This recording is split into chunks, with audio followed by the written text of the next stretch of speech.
Hello everybody, thanks very much for having me along. So my name's Dave, and LearnCoach is about providing opportunities for high school students. And we're in education because often opportunities in the moment means qualifications. If you have lots of qualifications, you're highly qualified, you get lots of opportunities in life. Underqualified or don't have qualifications, you're quite limited. So our focus is to try and help students thrive in school so that they can go on and thrive in the rest of life. So today I wanted to talk to you a little bit about my background, how I got involved with education and how LearnCoach started. I wanted to tell you what we actually did with the money that you all contributed for this award last year. And then I want to tell you a little bit about, if there's time, where this might go in the future. So my kind of journey with education started off when I was tutoring my younger brother. I was about 15. And despite not really getting on so well with my brother, I actually really enjoyed the whole tutoring thing. So this carried on to when I was down in Otago as a student down there, and had this kind of one of those moments where I was sitting in my flat. It's this grotty flat, had white walls, but it was covered in mildew everywhere, and on the windows the condensation would freeze on the inside. So it was just, and I had one of those, yeah, like all of your houses, I'm sure. So it just had one of those moments where you kind of realise your life isn't that great and you need to do something about it. So I realised I should get a job so I can buy a heater and stop this whole problem. And so I remembered tutoring and tried to find somebody who I could actually...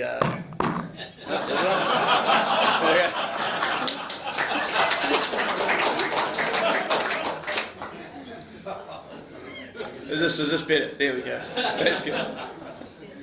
So I went out from this student flat and started tutoring this person. It got me about $30 a week, which was I was pretty happy with, to be honest. But I quite liked it, and so I thought, I wonder if I could do this more.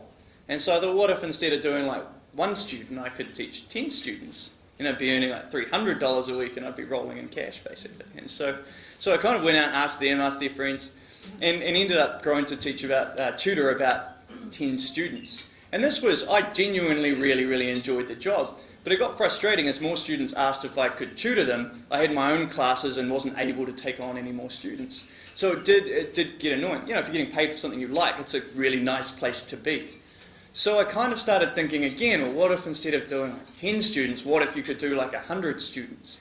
And so that kind of evolved into thinking maybe I should become a teacher if I really do like it this much. So year after I finished, I did a year of Teachers College and became a secondary teacher down at Otago Boys in Dunedin in maths and physics. And so this was genuinely really fun. And so I was teaching about 100 students, a bit more, in that next year, and it was kind of it's a good experience. But the interesting thing was that interest in growth, I guess, didn't really go away. And I would often muse, I wonder if instead of 100 you could do even more, like got to 1,000, say. But I was doing this full time now, it was in groups, so I didn't really see much of a way to expand beyond that whole thing. So it just carried on. Till a couple of years later when, if any of you, is anybody here a teacher or been in a school in the room? Oh, great. So you guys will know the feeling when you come up, if you're in secondary, you come up to exam time and everybody wants a whole lot of extra help. If you've had kids, maybe they'll have the same experience. Study a lot harder the days before exams. So as a teacher, you end up repeating yourself again and again and again to these students. So I had this idea that what if I could record myself on video explaining exactly what students needed to do? Then I can repeat myself again and again on video and just live my life separately.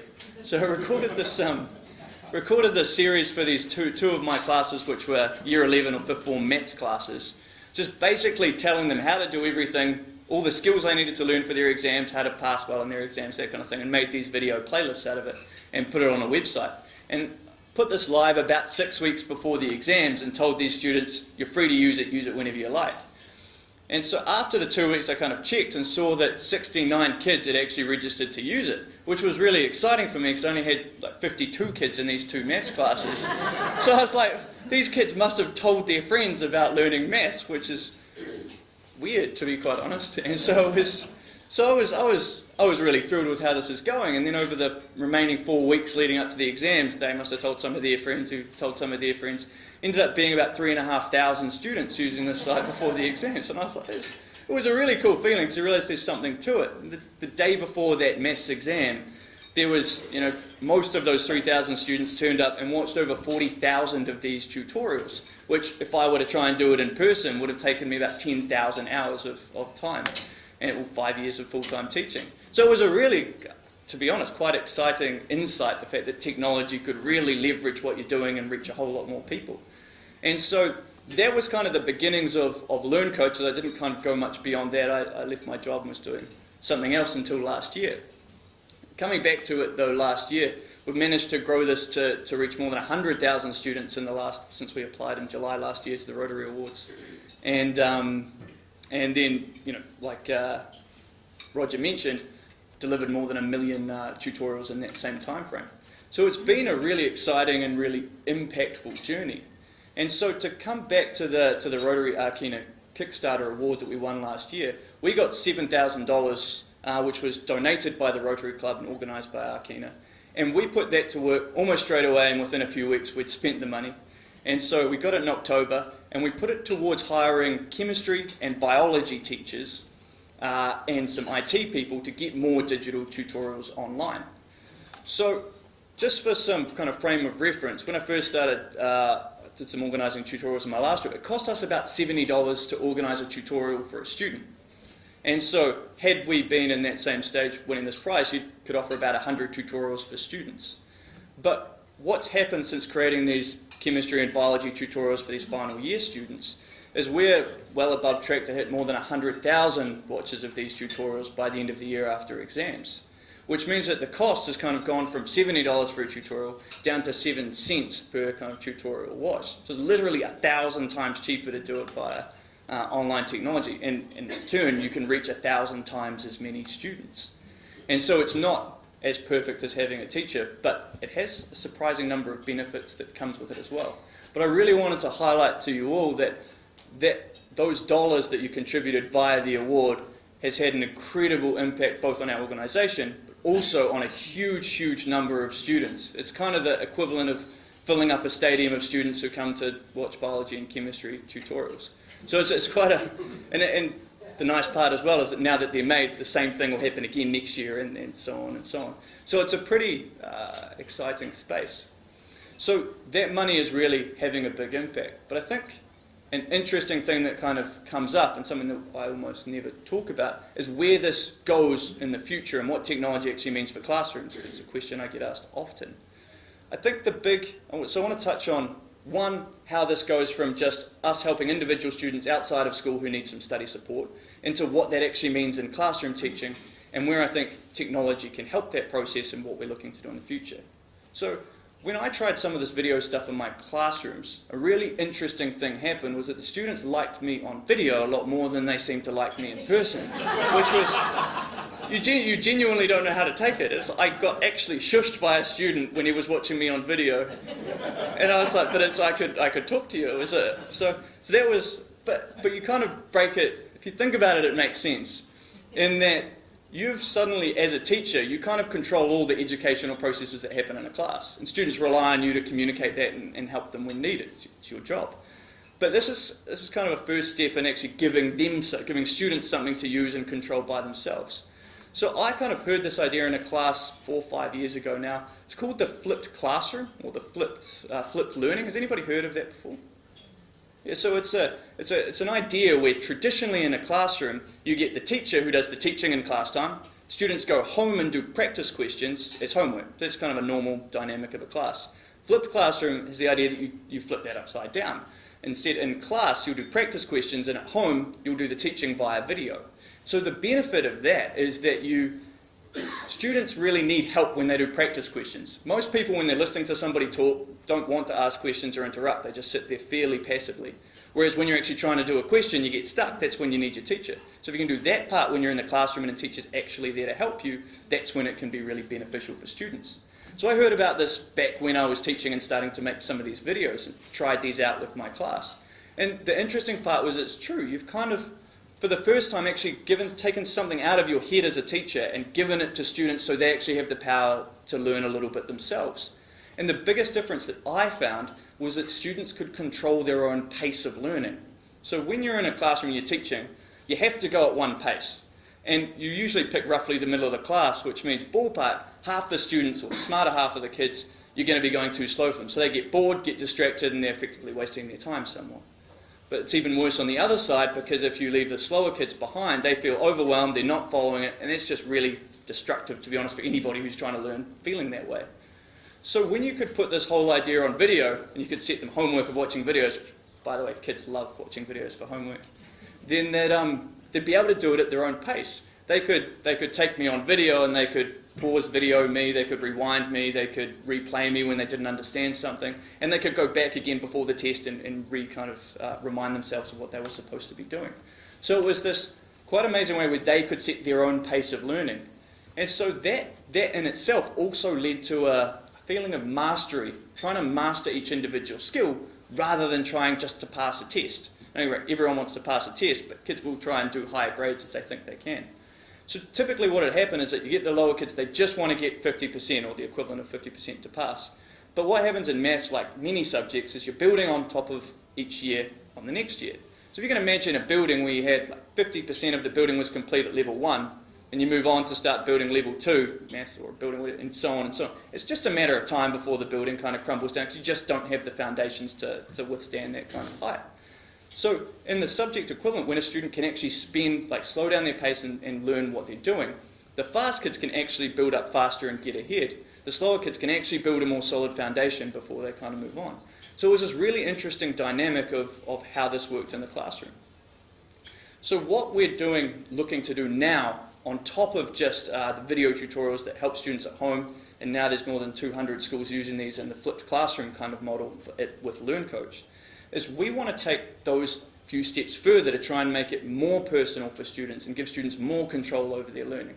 So the couple of initiatives that we're launching this year, firstly, it's to do with the practice questions. So the teaching when students go home are good, but the practice questions in class, we haven't addressed at all.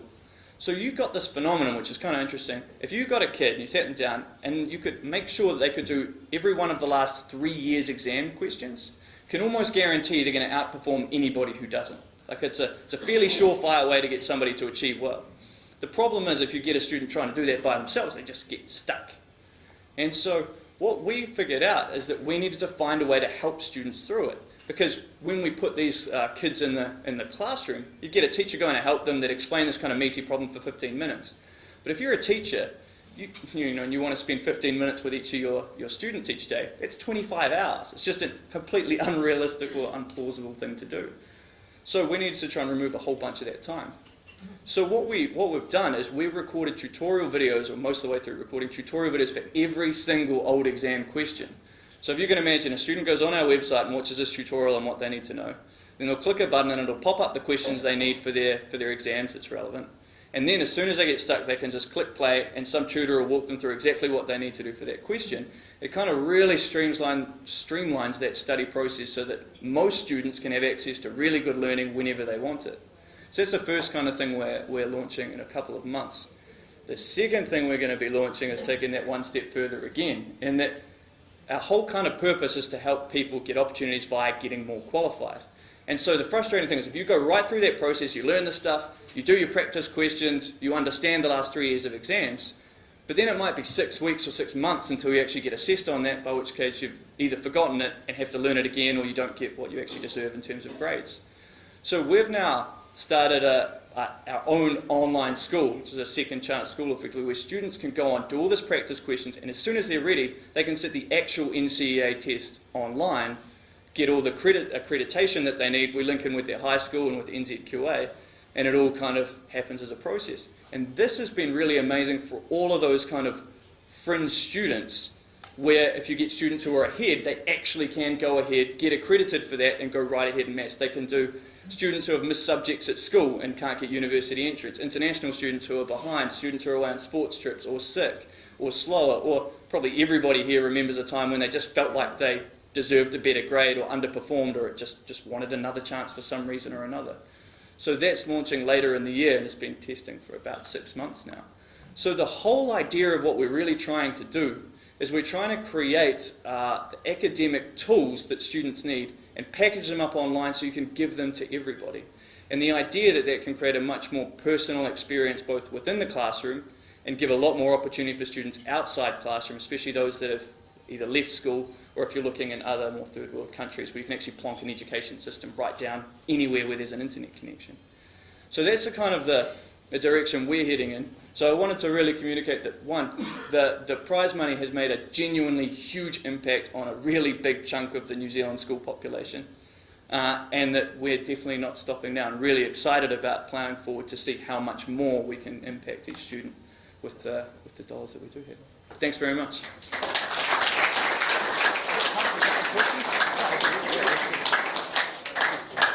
We do have time for a couple of questions. First hand up at the back, Lee. That was fascinating, especially as an ex-secondary teacher and trainer of teachers. How are you getting on with the art subjects, and are the challenges inherently really different, or the same thing but different? They're more similar than what you'd expect. We've gone into maths and sciences primarily because that's just was my background and so where we started. There's also more of a teacher shortage there, but we're definitely expanding into the arts at the moment. And there's a big difference in the style of teaching and the way people practice questions, but the actual methods are fairly similar. So if you've got someone who's assuming they're actually great at teaching English and articulating that in the tutorials, that's good enough to make a English tutorial, for example, rather than a maths tutorial.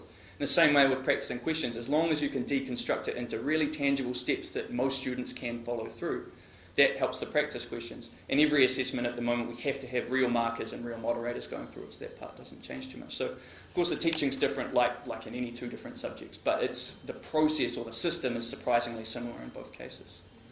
Yeah. Roger, so long as it's not about rugby. No, David, likewise, it was a very, very stimulating address. I'm just wondering, do you have any relationship with corrections in terms of making your programs available for our rather large prison population? No, although that's something we'd really like to do, basically create a literacy package and numeracy package, kind of got all the plans to do it, so that we can pop it in and at the very, very least people can get level 1 numeracy and literacy in prison, do it all online. We chatted to David Seymour who proposed something to that effect recently, but it was a very token meeting, to be honest, and that it was he just said it was a pie in the sky idea, we'll see how the election goes, and that was about it. But other than that, it's kind of the so it was a political answer. Yeah. So it was yeah. Quite right. So if any of you know anybody, I'd love to hear it. Yeah. Kerry, one more. Last one, Kerry. So that's all fantastic in terms of inputs. What has been the result in terms of quality of the outcomes? You're getting more students passing with higher grades, better quality? Yes, so all we can do, to be honest, is measure proxies for that. So it's very hard to know how a student would have done had they never used you. So the things we started off measuring are just how many students use us, like are we even interesting at all? Level of engagement, because some students might get the exact same marks, but they'll study twice as fast, be happy, and never do anything again. And the third thing is what we've done is taken people's record of learning, so it's got a sample of 5,000 students and seeing how they compare to a control group and how they compare to other subjects. So at the moment there's about 22% of them look like they have a grade difference from achieve to a merit, which is like going from a C to a B or B to A. But to be honest, we haven't got really robust ways of measuring that, and that's something that we really need to do to communicate it. So, ongoing. Government money, you'll need that. That's exactly right, yeah. The big motivation for trying to do it. Yeah. So, yeah. Members, it is my pleasure to thank Dave on our behalf. In fact, thank you, Dave, for turning up in person rather than sending a video clip.